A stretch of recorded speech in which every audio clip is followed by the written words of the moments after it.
Well, last year, the pandemic shut down many local sports leagues, and now most of those have opened back up. But that just isn't the case for hockey. Idaho IceWorld shut its doors back in November and won't reopen until this fall.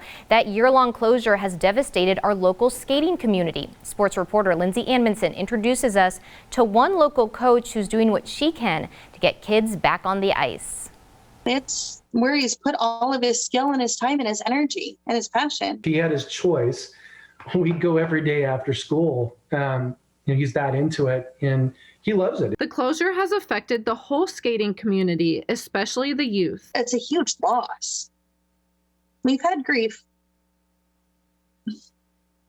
We've been through the grief process for hockey. You get them into a routine, especially when they're this young, and they miss their friends, and they miss having that outlet for the energy and spend it, especially when it's a sport that they love. I just have had parents just say, yeah, this has not been going well for my kid at all. Like, you can just see that their mental status is so much different than it used to be before IceWorld was taken away. And with limited options for ice near the Treasure Valley, if players want to play, they are forced to travel. We've driven to Idaho City and hiked in a mile to find ice. That's what a lot of the community is doing. We're going back to our roots, back to wild ponds, figuring out how to test the ice, figuring out how to be safe. But not only has it affected the players, Rachel lost her coaching job, which was how she made money as a college student. It made me really angry. The ice rink is my home.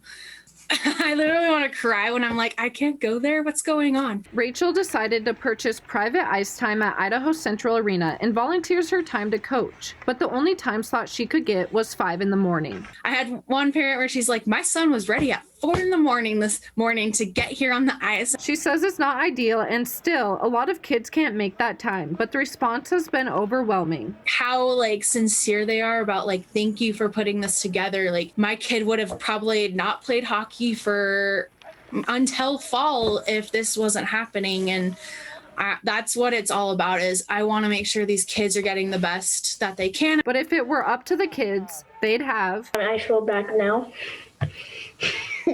because they miss being able to play games with my team and being able to skate around, passing, shooting, all of that. You get to shoot the puck when you're forwards and try to score. Lindsay Anmanson, Idaho News 6. Well, 5 a.m., that's dedication. Well, Boise Parks and Rec says it has no plans to reopen early. They say summers are slow and financially it just makes the most sense to wait until hockey season.